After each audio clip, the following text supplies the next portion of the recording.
Play clock at 5. Pass is intercepted at the goal line by Malcolm Butler. Yes, he did. He gives it to Henry. Quick snap. Breeze. Pass is incomplete. No flag. 4th and goal. And they're going to snap it, and it's Trey Burton who throws caught. Touchdown. Week 12 of the NFL season was one of those weeks where it's really one of the best weeks of football, purely just because of what we get from the Thanksgiving side of things, because you get to cook food, you get to sit down with family, and you get to you can watch football while eating yourself into a food coma. It's absolutely fantastic, and you can't complain about that. That's just a perfect day. Big old full belly, and I mean, to be fair, they weren't the best slate of games, but there was football. At least we could say that. But it was one hell of a week, one hell of a weekend. Yeah, the weather ball was in the air, and that's all that we can be thankful for. But yeah, not a great slate of games there. Starting with the Bears Lions was definitely that appetizer there. Did not set the table well for the rest of the week, but I mean that's not on the NFL. There, Bears and Lions play every Thanksgiving. They're never going to be good. The Bears Lions was essentially that green bean casserole that someone brings, and you kind of just stay away from because green bean casserole isn't good. I will die on that hill. But at least the Sunday games were good. But ladies and gentlemen, thank you so much for joining me in this week. Of course, I'm your host, Ross Allen, joined alongside by the fourth long NFL correspondent, Alex Croppin. Alex, how are you feeling after this Week 12 that's only making the playoff race that much more interesting? It's still just so weird to me to see as we get later in the weeks here that it seems like the in the hunt graphic is getting longer the more we progress into the end of the year. AFC. And I don't understand it. I don't understand how we only have 5 good teams in the NFL right now, maybe 6 good teams. You're stretching. I know. It's just like it seems like every single week there's a zig and a zag by every single team. And it's just however you end up on that zigzag train is going to be the Super Bowl winner by the end of the year. And that doesn't make any sense, but I think that's just how it's going to happen. Super Bowl winner is going to be who gets lucky that week. Mm-hmm. I think it's really what it comes down to. But, man, some things we're going to talk about today include Cam Newton.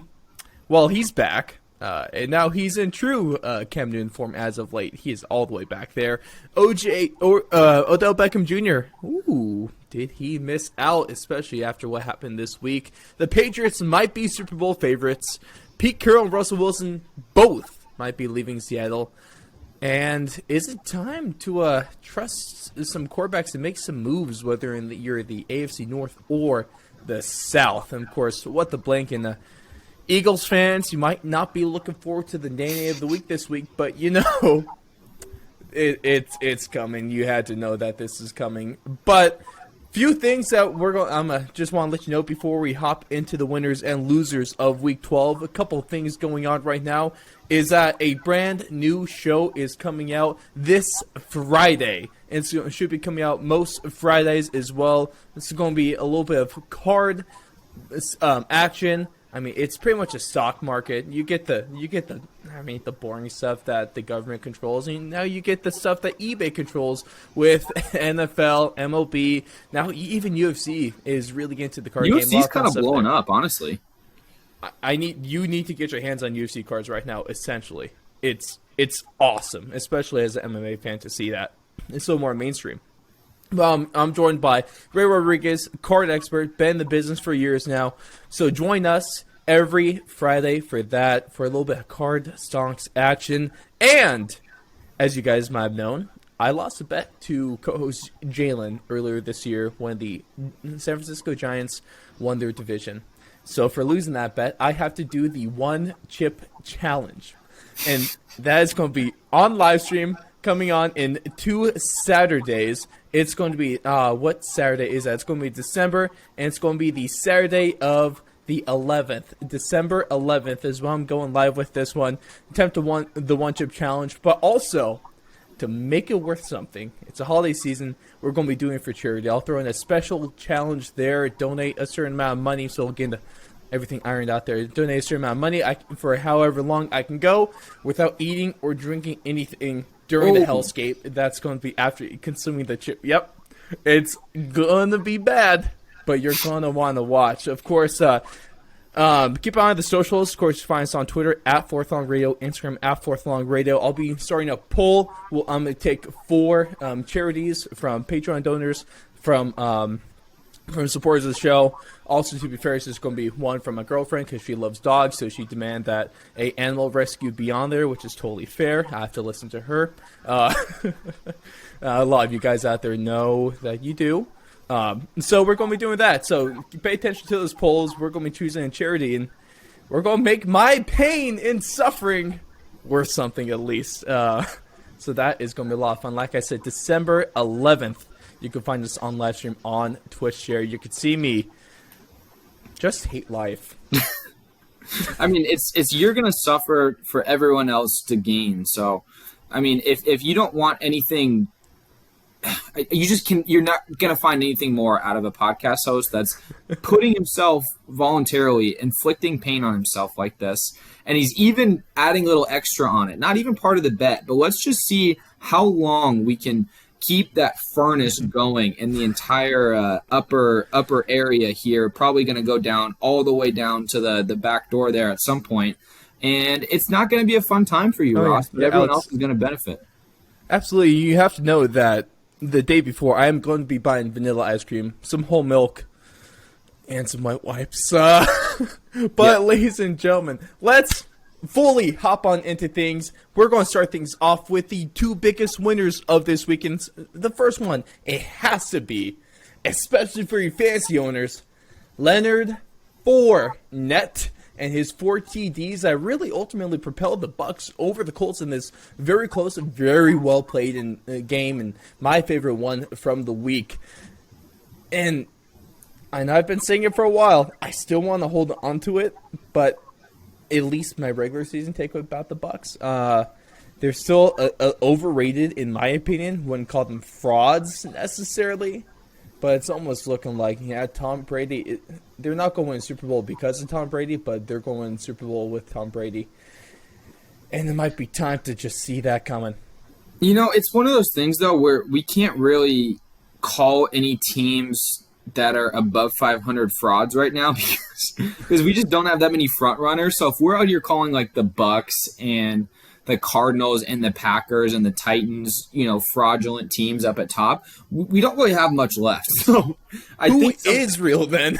No, the Patriots are the only team right now that have a really kind of just a stranglehold on the hottest team in the NFL. The Cardinals won 2 out of 3 games with Colt McCoy as the quarterback. We haven't seen him with Kyler in a month, so that one's interesting as well. But yeah, Lombardi Lenny football, Lenny touchdown, playoff Lenny, whatever you want to call him.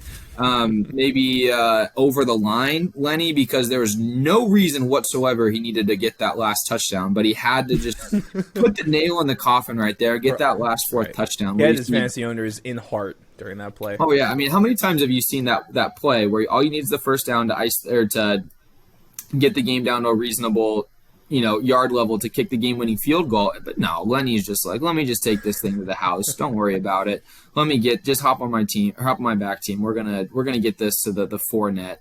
And the best part about it was Rob Gronkowski.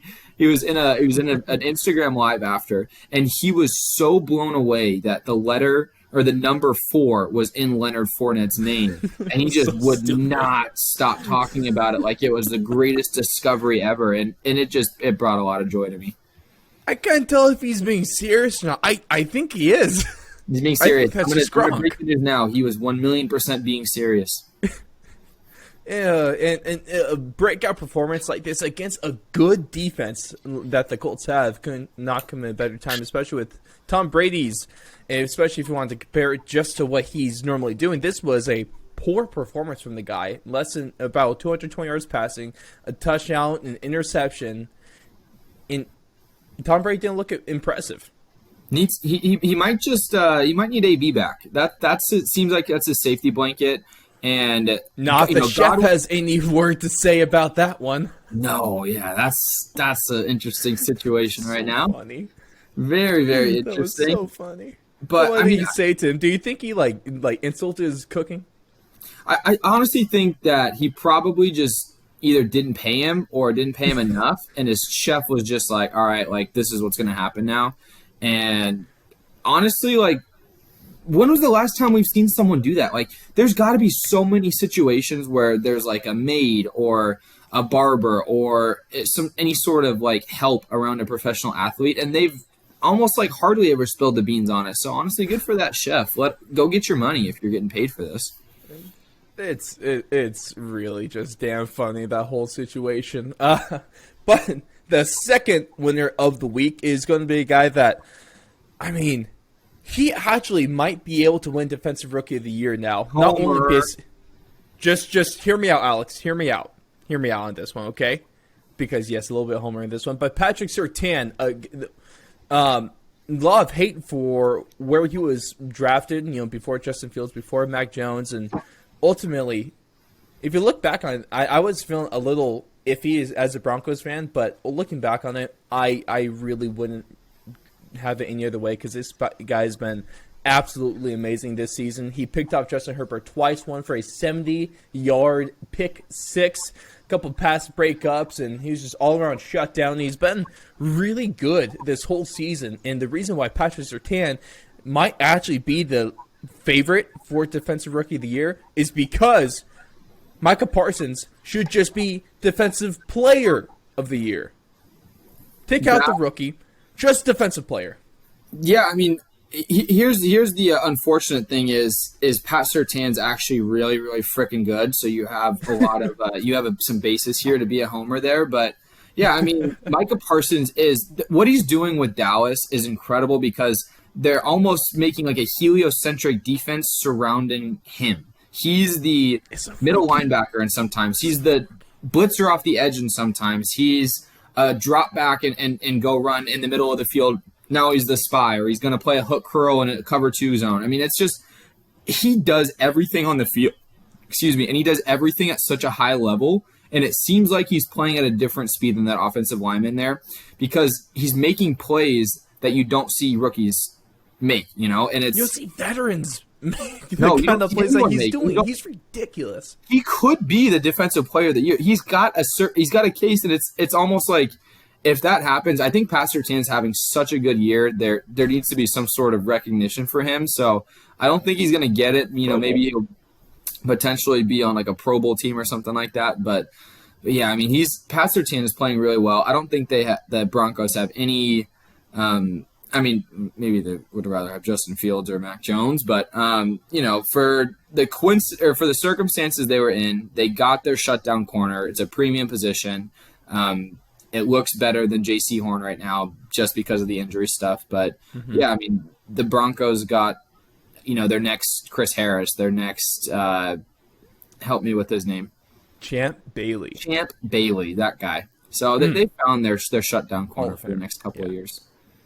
I'm so happy with how both of their star rookies have turned out. The Broncos really are. They have two on offense and on defense. They have guys that are probably the top two in the running right now for Rookie of the Year. In Javonte Williams, who's one of the hardest ranked quarterbacks in the league. He's actually the best tackle breaker in the league by a good margin.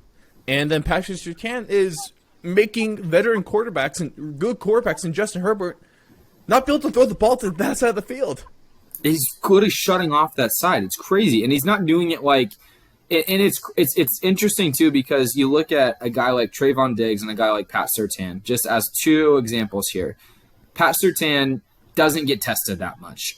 When he does get tested, he makes plays. Trayvon Diggs, on the other hand, gets tested all the time because he's giving up the most yards in the NFL, the most receptions in the NFL, the highest QBR when he's been targeted, but he also has 8 picks. So he's the massive feast or famine guy, but you don't get the accolades with the 8 picks and the notoriety like Trayvon Diggs is doing when you're on the Pat Surtain side and just playing so well that guys aren't even touching you. You aren't even going anywhere near your side of the field. So he doesn't get that notoriety of the 8 picks just because he doesn't get the opportunities.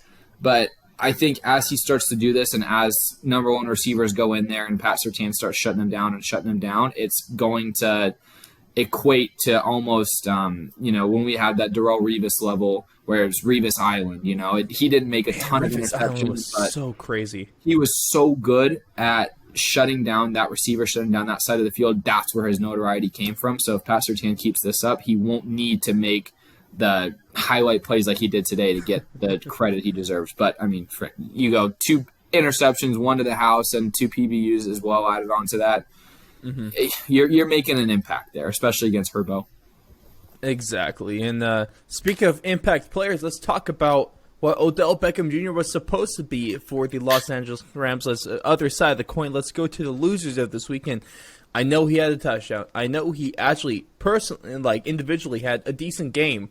But you go out and he had the chance, and he arguably should have signed with the Green Bay Packers. He chooses to go for the money deal, and where the Rams, when he signed, still look like a really good team. They just kind of really fallen off the horse as of late.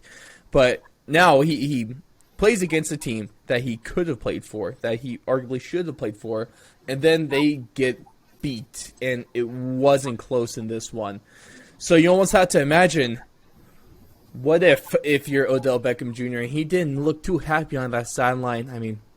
Per usual, that's just kind of what Odell Beckham Jr. does, but man, I feel like he's missing out a little bit. I think the biggest thing he's missing out on is the quarterback play. Matt Stafford has not looked like he started the year, and you kind of see it, and it's hard to justify just because obviously he's not coming out with anything, no injury related, nothing like that. But it just seems like he's missing throws this part of the season that he was in the beginning of the season. And could that have been the defenses? Yes. Their Rams wins this year. I believe I heard something where it was like their wins, the record of the teams that they've beaten combined is something like 27-45 or something like that. It's just that's not great. Really, really, just really, really bad defenses they're playing and teams they're playing. So he's just mopping up on those guys, and then he's got the Bucs win and the Colts win, which were great at the beginning of the year, but they haven't won a meaningful game in a month and a half. So it's just getting harder to justify the Rams as being a solidified top echelon team because they're not beating the teams like the Packers or the Cardinals or the 49ers even. Mm-hmm. And OBJ's got a ton of regrets because he could have gone to Green Bay and been on a great team, had, arguably Super Bowl favorite team at the moment. Yeah, and better quarterback, better defense. Maybe you got to go to Green Bay and actually live in Green Bay and endure the cold there. But he lived in Cleveland and he lived in Ohio. I feel like he can't be but he much worse happy than there. living in Ohio. Definitely wasn't happy there. So that, I don't know. That might be the cold might be his issue, but it might just be an Odell issue. He's just bad. Yeah, guys like Zeke, and have just been declining, and they're not worth the contract or what they bring, especially Odell. A lot of people point to poor quarterback play, but also don't want to look at the stat where he's receiving less targets a game, but also he's been having more drops and less yards per target over the last 3 seasons. All not favorable numbers for a wide receiver that is begging to be on a new team. Yeah, the only reason he got a contract or got a good deal is because his name is Odell Beckham Jr. and he made 1 good catch as a rookie. And he's got cool hair. Yeah, exactly. But talk about a guy that's been able to get so much money off of 1 play. You have to give him credit for that. Yeah, he's nothing without that catch. He's never. He was good as rookie year. He was good his first 2 years. He was explosive. Like a wide receiver too. But he made all of his.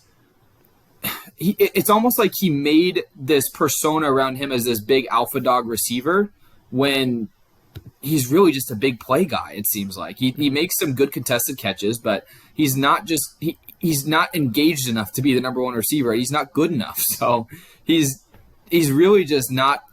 If I were building a team, I would not want Odell Beckham Jr. on my team, regardless of the circumstances. Absolutely not. I'm right there with you. And kind of like I said at the beginning of the show, Cam Newton is all the way back, and he's all the way back onto the biggest losers list because anytime you have a game where you have a quarterback rating of 5.8. That's not 58. That's not triple digit. That's 5.8.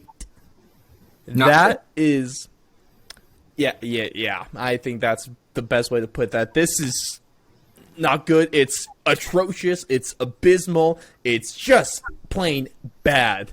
And he did not look good on Sunday. He goes 5 for 21. He completes like the first two. He gets like a 60-yard pass to DJ Moore. And that's about 64. He had the one good drive. I think it was early in the game. He had a good first drive. quarter. He throws a bomb to DJ Moore, and then he either ran one in or throw one in. I don't remember what it was, but he had the most uncomfortable touchdown celebration I've ever seen. It was there's a whole production, everyone, hey, get around me, everyone get around me. And it's just like, okay, dude, like this is really all about you. Like maybe do that and then give the ball to the lineman and let him spike it. But no, everyone get around me, everyone get around me, everyone get around me. And everyone's like, okay, what is he doing? And he waits there for like 10 seconds, and then all he does is just do the Superman. And it's like, dude, like what the fuck is going on with you, man?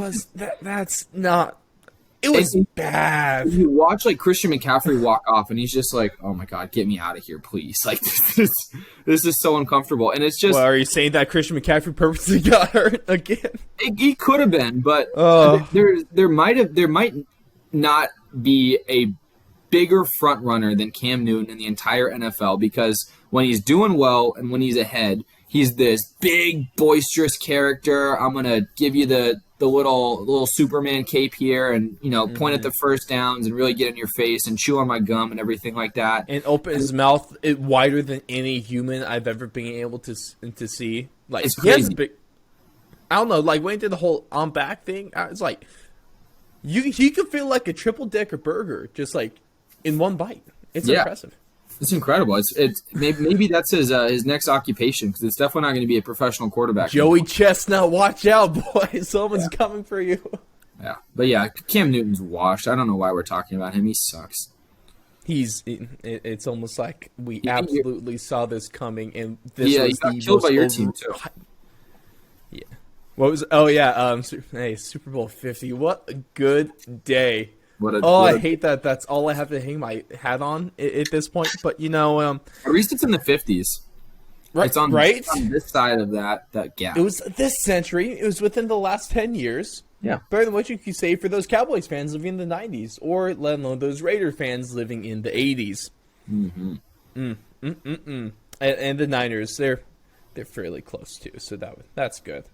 But that's going to do it for our winners and losers this week, and it's time to hop into one of the best parts of the show, and one of the most favorite parts. I mean, dude, it's time to buy it or sell it, ladies and gentlemen. Here we go, and let's do this thing, because, of course, if you guys don't know how this works, you have Alex 3 statements, and it's up to him or whether he's going to buy that statement or sell it. So, first thing of the day, Alex, they're looking great. You said earlier that they're probably the most put-together team, or at least they're definitely the hottest team in the league right now. I think they're the most put-together team in terms of special teams, offense, defense. That defense is looking great. They had the best rookie of the draft class. Alex, I have to say, the Patriots are Super Bowl favorites. I'm going to sell it. I can't do it. Not the Super Bowl favorites. They're not number one right now. I think you still got to put – I think you just still have to put teams with experienced quarterbacks ahead of them. And I know Mac Jones has looked really good. I know he's looked above his years and everything like that, but it's a different ballgame when you get into the playoffs. And I would still put teams like the Bucs, teams like the Packers ahead of them just because of that. I mean, honestly – I'm really interested to see this Bills-Patriots game, because I really want to see how those two teams match up. I think those might be the two of the top teams in the AFC. And also, it's weird to say, but the Chiefs still kind of scare the crap out of me. And they've beaten New England before. And so I'm going to sell the statement. They're not the Super Bowl favorites, but they're definitely in the top three of those. when you take a look at the Packers, who have one of the leading MVP candidates, when they have a well put together offense, and where they have the best defense I've ever seen from the Green Bay Packers, really, since actually paying attention to this sport about a decade ago. This is easily the best defense that Aaron Rodgers has had as a player. Matt LaFleur looks like he's a Coach of the Year front runner at this point, or at least top 5. He's looking good. And then the Bucs, Tom Brady. That's all you gotta say. It's stupid as it is. It just throw back to that little caption they had on Sunday Night Football, or that primetime game in Week 11, where it just said, "He's good." Yeah, Tom Brady is good at football and throwing the football. Over a decade, any team that Tom Brady has been on has been a Super Bowl caliber team. Therefore, they have to be up there. Of course, the Patriots are right up there. The Bills, I think they're. I don't know. If the Bills are up there at this point. Yes? Well, we need to see them against the Patriots. Roster-wise, they are.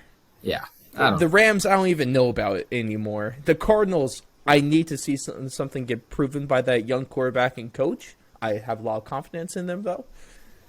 The Patriots are definitely a Super Bowl contender. Are they the favorite? I'm kind of right there leaning with you, Alex, in terms of I like a Aaron Rodgers, or I like a Tom Brady a little more in this situation, but I won't be surprised. I would not be surprised. They're a damn good football team. Statement number 2, Alex, is going with quarterbacks again, and young quarterbacks as well. Joe Burrow is the best quarterback in the AFC North. Ding, ding, ding, ding, ding. We got a winner here.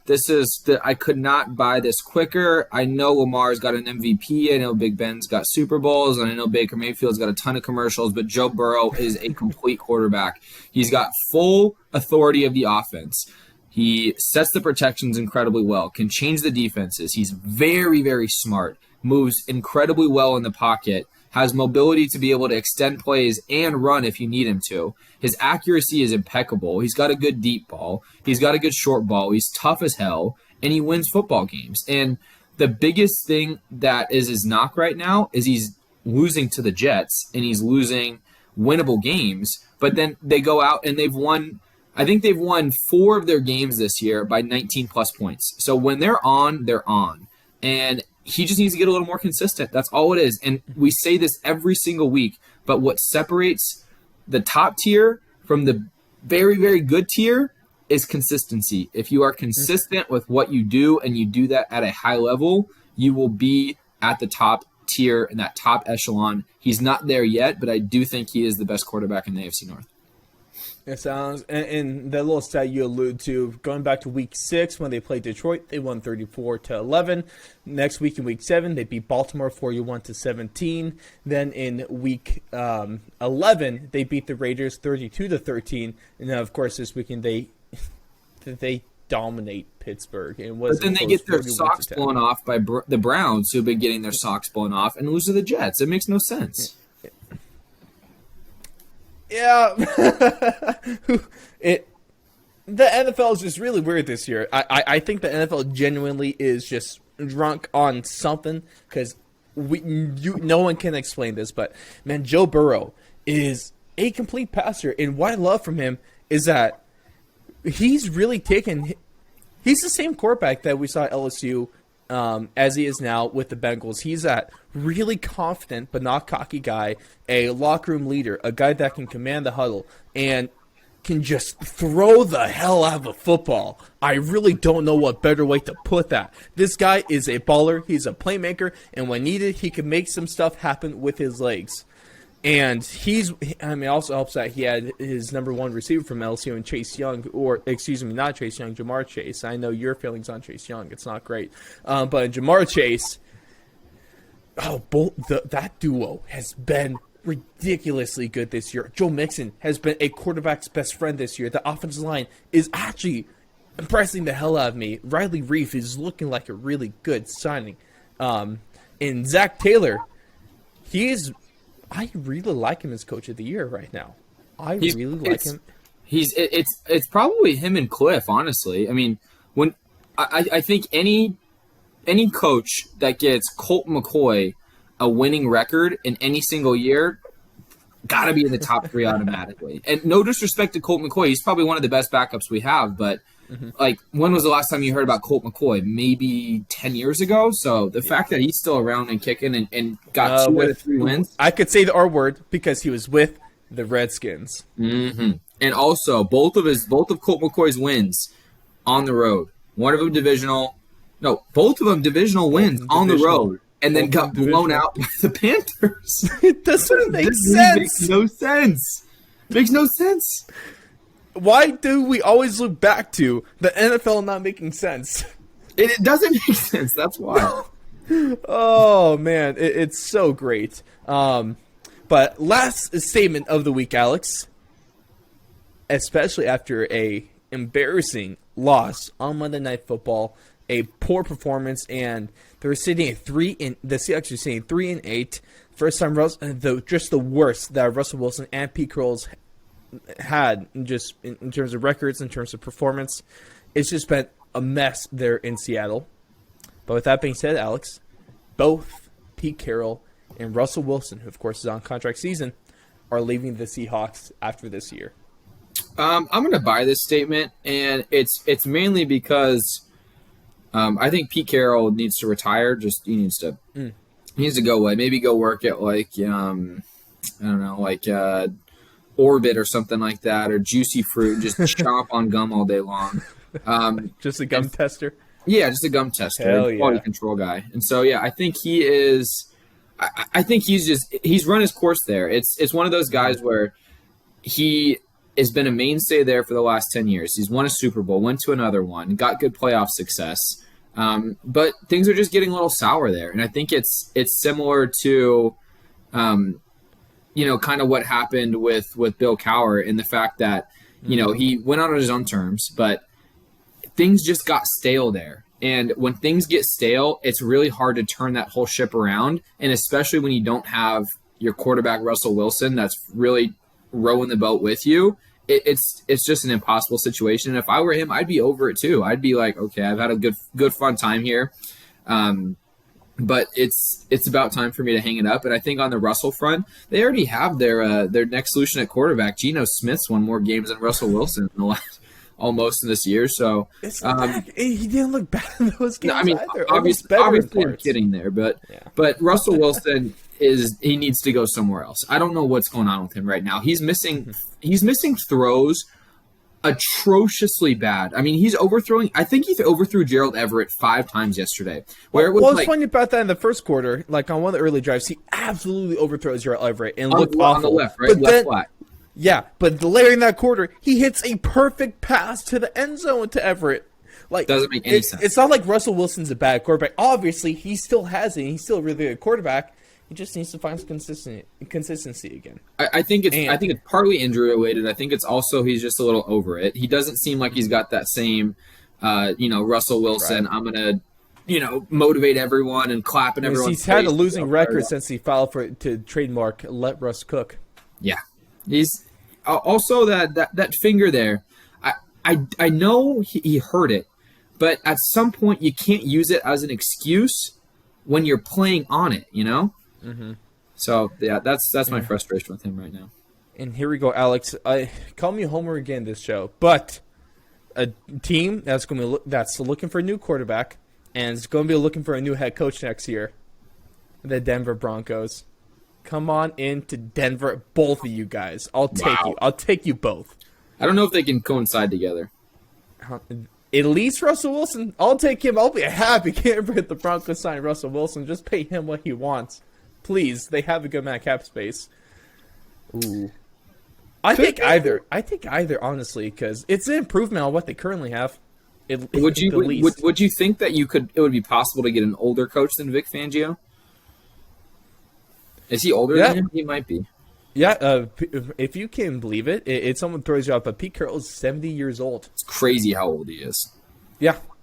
So, it's I didn't really realize that until like you look it up, and he does not act like a 70-year-old. That's for damn sure. No. Because that dude's Aaron Jenkins hell, and Vic Fangio is only 63 years old. So obviously He carries himself like an 86-year-old, and Pete Carroll's out here running around like a 50-year-old, just running around and looking like Mike Vrabel. Yeah, exactly. Oh man, and then Bill Belichick, he's that coach that he looks his age. Absolutely. Yeah. I feel like he could be 20 years old and act like a 6-year-old. It's impressive as hell. His son, I mean, we saw that with the son on the sideline. They're the same. I mean, Bill came out of the womb mature, and he came out of the womb knowing how to handle a press conference and be professional. And he came out of the womb in a sleeveless hoodie. And Steve Belichick just came out of the womb with his tongue out. What a family that is. What a family. Damn. Royalty, football royalty.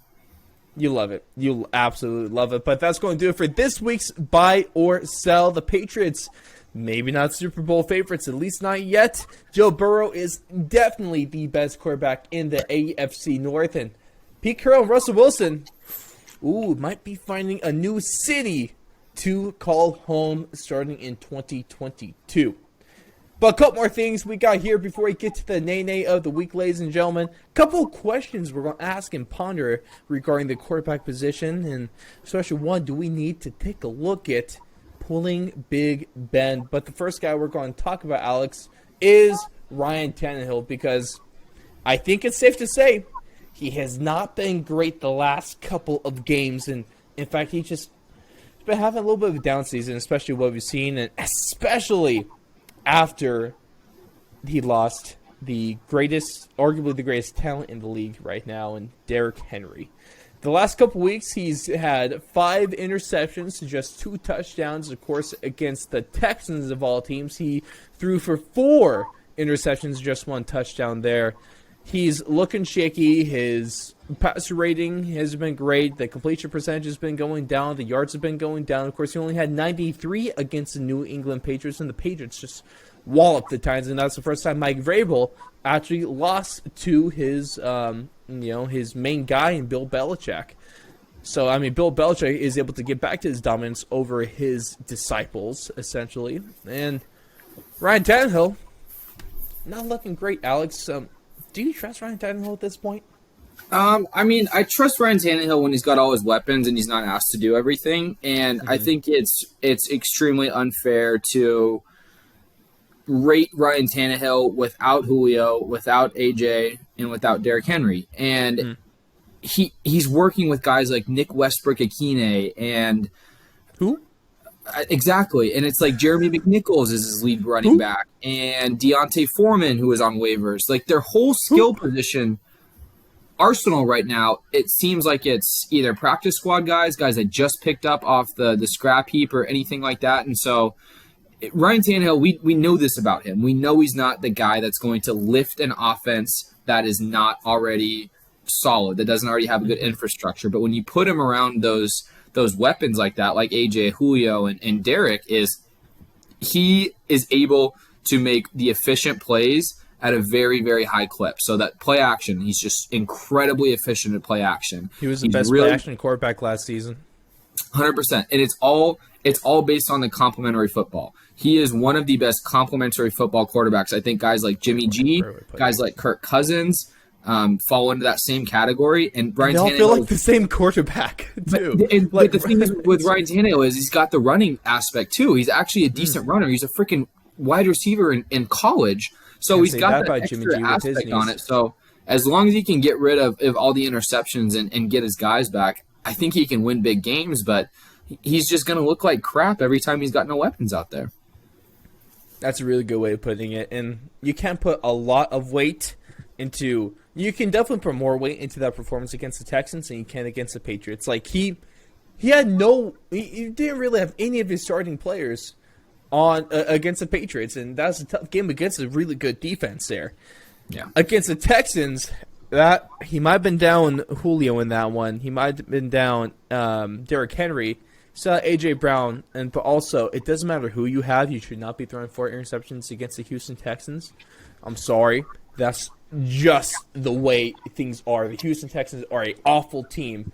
and maybe a couple of interceptions, you could excuse that. 4, absolutely not. Ryan Tannehill is a guy that can help you win games. Ryan Tannehill really is never going to be the guy that is going to win you games on his arm alone. He can. He's done it before. He can, but he won't. I just don't think he's that guy. And personally, I think Kirk Cousins is a better quarterback than Ryan Tannehill too. I think he's a better passer. I think if you put him in the same offense, yeah, you probably get similar results out of him. At least in non-primetime games. Ryan Tannehill definitely taking in primetime. You saw what they did against Rams. And they also beat the Titans did with Ryan Tannehill's help, beat the Bills and the Chiefs back-to-back weeks. They did 2 years ago beat the Tom Brady-led Patriots in Foxborough. So was it in Tennessee? It might have been in Tennessee. I don't remember. But wherever it was. He's won big games before, so we can't say that he doesn't have it in him because we've seen it happen. But he needs his weapons around him. Absolutely, and there's nothing wrong with that necessarily. No, that's ultimately not a bad thing. It makes sense. It's every quarterback with maybe 5 in the NFL. Exactly. That's just kind of the way it is. And then the next quarterback you can make a case for you can still trust Ryan Tannehill. Ryan Tannehill is still a good quarterback. The one quarterback that you absolutely cannot defend is the washed as hell Ben Roethlisberger. This guy is a bad quarterback. At least he is now. He's not good. The Steelers suck. And I think it's the first time since, I think, if you want to throw it to the defense, at least sucking, different side of the ball, but the first time that the Steelers have given up 40-plus points in back-to-back games since 1989. Jeez. It's been a long time. That's crazy. And they're on track for their first losing season in a long time as well. And a lot of that's because Ben Roethlisberger is bad. And a lot of people wanted to point to some of the games, especially what they had against the Chargers on Sunday Night Football last week. Or was it? Yeah, it was Sunday. And if you take away that fourth quarter, he didn't do a damn thing that game. They scored a lot of the garbage time points and got back into the game where they honestly shouldn't have. The Chargers were playing horribly in that second half of that fourth quarter. Ben Roethlisberger, his time is over. I guess he hasn't been abhorrent as a quarterback. He has been throwing a lot of interceptions.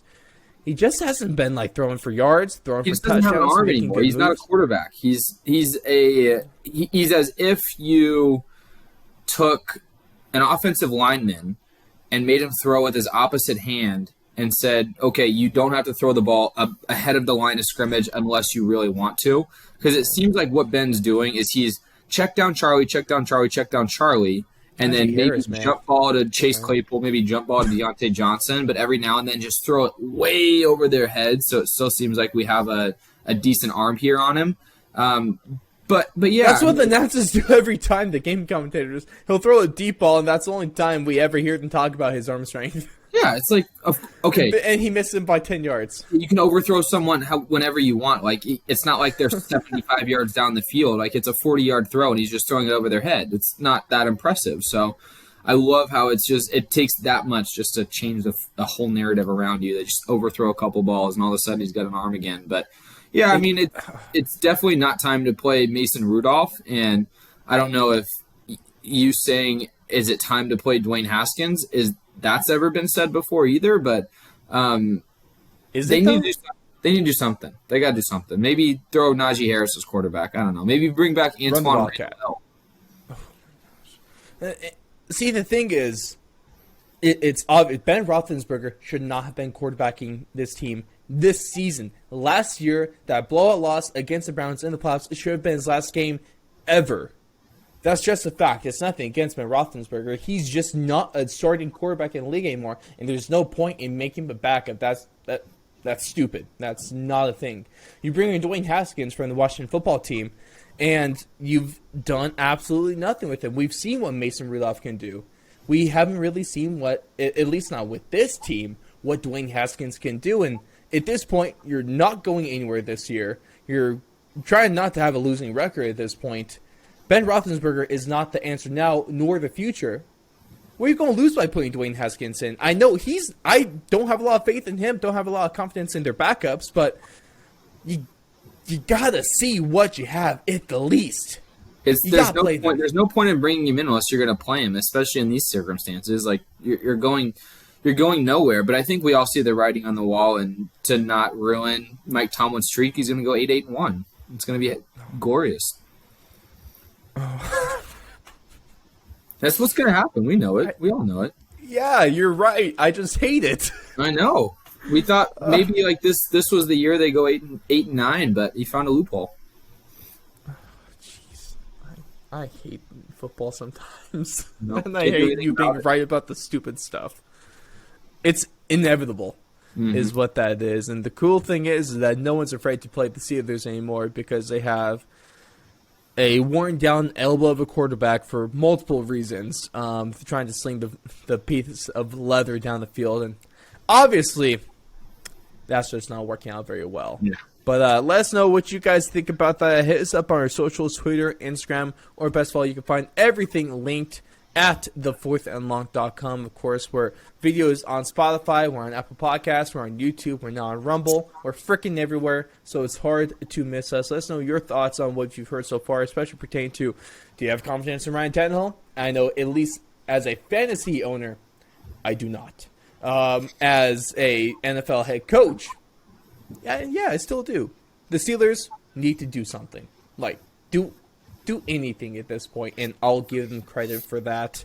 And so, like I said, let us know your thoughts on that. And before we get to the poor Eagles nay of the week, it's time for What the Blank. And Alex, you know how this works. And this is a fun one, man. It's so good. And Buy or Sell is great. What the Blank is great because it's fun just to say what the blank a bunch of times. And, I'm not going to lie. It's just a good time. But for those that don't know how this segment works, I got a few statements for Alex. There's going to be a blank somewhere within that statement. It's up to him to fill it in with whatever the blank he wants to. And the first statement of this show, Alex, is that, good luck with this one, the best wild card team in the AFC is blank. That's easy, man. It's the freaking Bengals. The Bengals are 1,000,000% the best wild card team, and it's close between the Bengals and the Bills. I don't think any team from the AFC West is in the running. Colts, close. If the Colts win that game against the Bucks, that might have changed things for me, but I think it's got to be the Bengals just because they've looked the best recently. They got a run game. They seem just like an extremely balanced team. They have, games where they shut teams out on defense, and then they have teams where they air the ball out, and then Joe Mixon has 35 carries, and it seems like they just have no really, really big weak spots on their team, which is more than you can say about most of the other teams in the AFC wildcard race right now. So that is why the Bengals are my AFC team. It's so funny what you say about the AFC West because it's the most competitive division in football and arguably, at least record-wise, the best because the worst team is 6-5. Both the Raiders, the Broncos, and the Chargers are all tied at 6-5, and the Chiefs are right there at 7-4. But none of them feel legit. Nope. Once again, Alex, let me know if you heard me say this before, but the NFL doesn't make sense. No sense. No sense. Okay. Explain that one to me.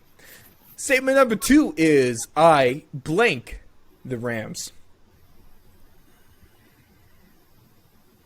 I'll go with this one. Could be multiple words, could be a phrase. I don't know. Am very confused and frustrated with the Rams. And this is a couple things. And if you follow the podcast over the last couple of years, a couple things get me every single time. If you put a bunch of weapons on offense and you have a good quarterback and an exciting offense, I'm usually going to be pretty high on you, aka the Colts, or aka the Cowboys, aka the Chargers, aka these same Rams. And the Rams. Shout out to your take, not the take about the Cowboys. Huh? Shout out to your take, not the take about the Cowboys a couple weeks ago. I mean, it's Because they were at the time, but they did exactly why I didn't want to say anything, is because they go out there and they scored 9 And technically, you didn't, I guess. That's why I didn't Cheater. say it. That's why I prefaced it like that. It's the way we gotta formulate the words to make sure that That's how we have to say every take this season. Yeah, seriously, maybe just anything with the NFL. But yeah, I mean, the Rams just piss me off because you think they'd be very, very good. They have every single talented player on defense that you could ask for, and they're just bad still. And so I don't know if it's everyone's divas, it's an LA thing, they're just soft, but it's hard to be soft with Aaron Donald and Jalen Ramsey on your team. Their offensive line now is going to shit, and I don't know, man. They're so frustrating. Jason Whitworth deserves better. He's that kind of player that has his age on his chest, wearing number 77 there. A guy, tackle that's been consistent, sounds really good. I feel like he's the most underrated player on that team, one of the most underrated offensive linemen in that league. So I just want to shout them out every time we talk about the Rams. Of course, I do have a big old crush in the soft spot for any offensive lineman. And so whenever I get the chance to, Alex, you listeners know, I like to shout them out because the big boys up front deserve a lot more respect.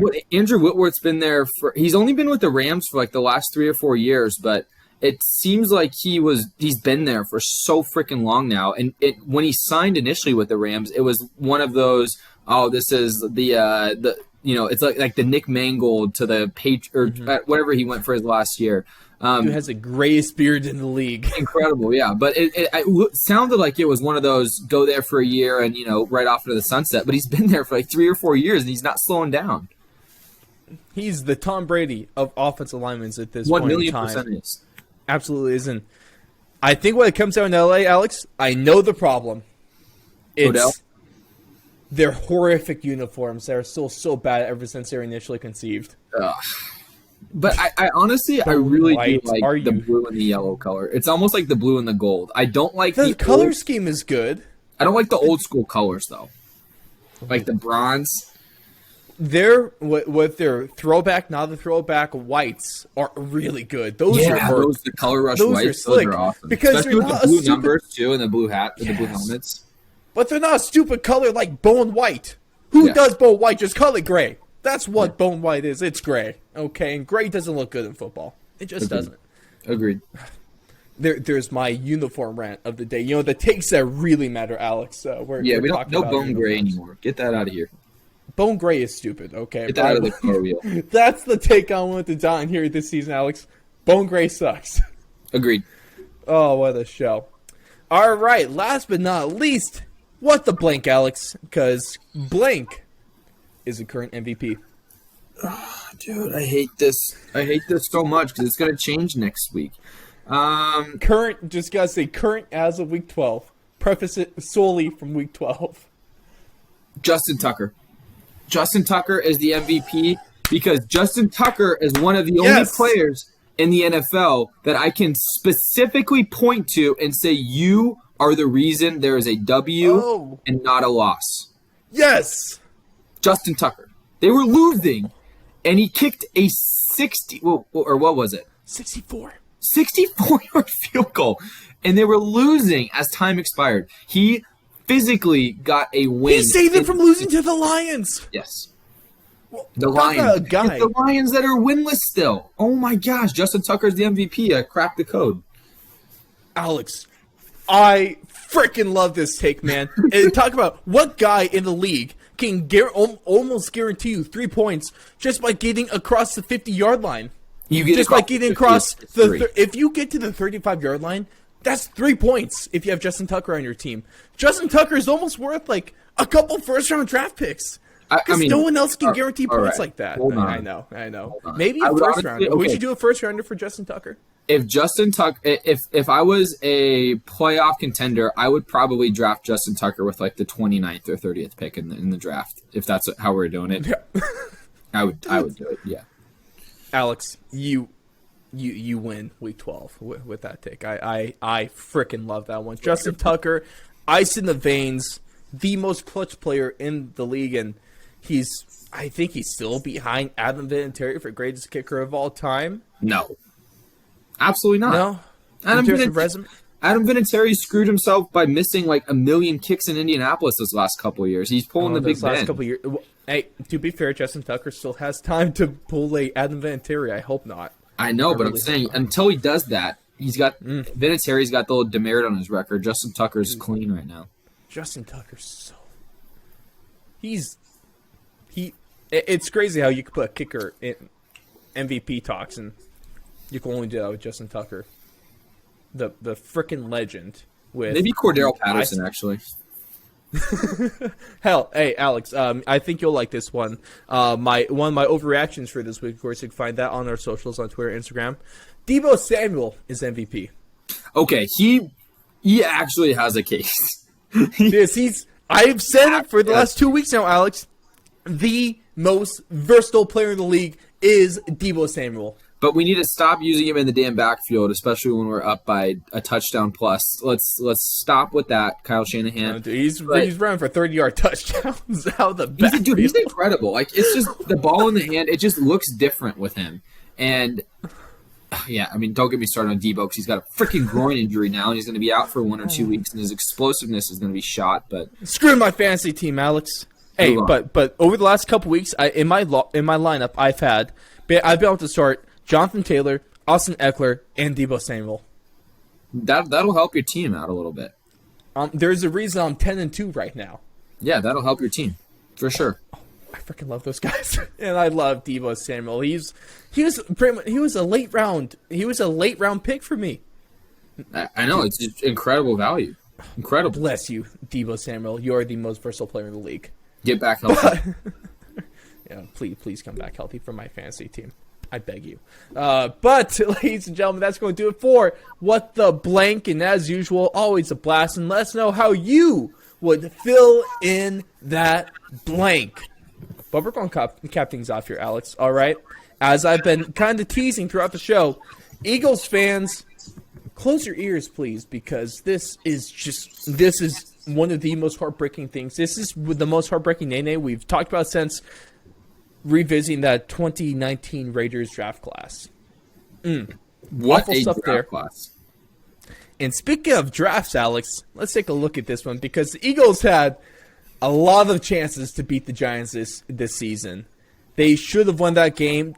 Jalen Hurts looked awful. That defense didn't look as good. And the guy that you really have to point the finger at is a guy you've been able to point the finger at a little bit now is Jalen Reagor, because last drive, 2 drops that could have been for touchdowns. And also, in the cherry on top of this, Alex, is they took him at 21st overall in his draft. The Vikings, in number 22 overall, take Justin Jefferson. So bad. In the city that has bad wide receivers and is known for dropping balls. And here's the problem is when you have another Jalen on your team that's actually good, you can't be the bad Jalen because he's screwed now. And the issue is just the bad Jalen.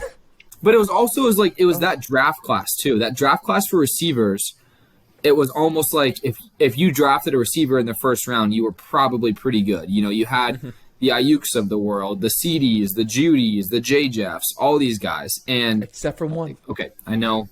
Stop. I'm actually, and I hope Ray does this now with the football cards and all the boxes that he's breaking.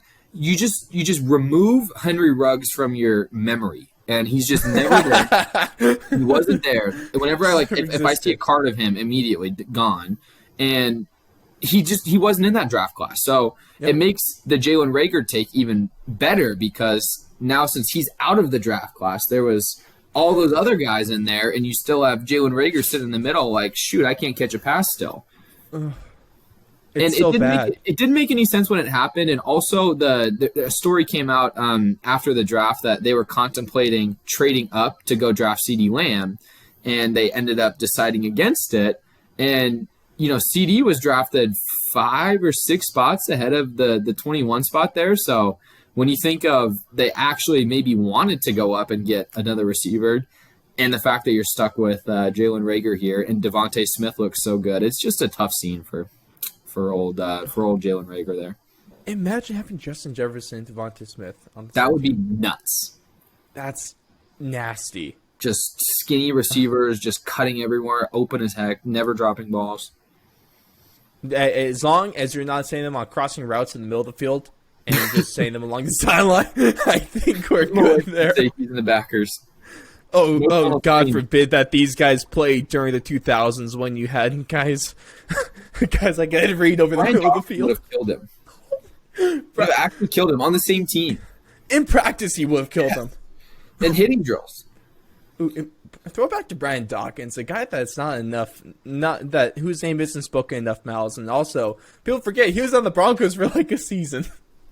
Yeah, he's had quite the go around. He's one hell of a player.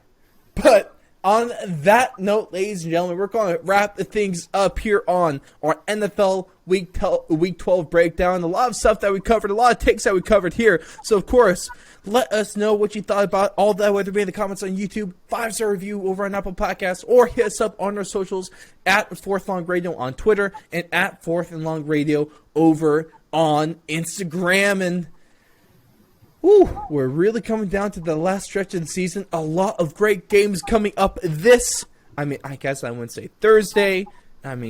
Cowboys and Saints. How about the Monday night matchup this week?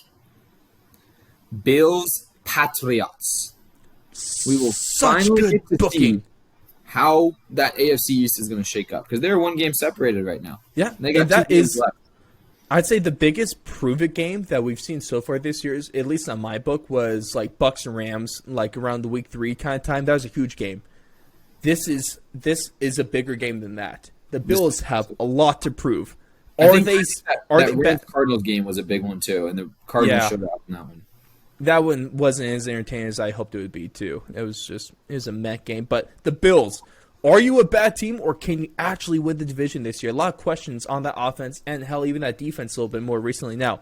Patriots, Mac Jones, are you guys for real, or are you just pretenders? A lot of questions are going to be answered, and I'm sure 100 times more questions are going to be created from this week. So, of course, that's why I got tuned in next week to listen to us at least attempt to answer it like I tried to attempt to answer the question about the AFC last week.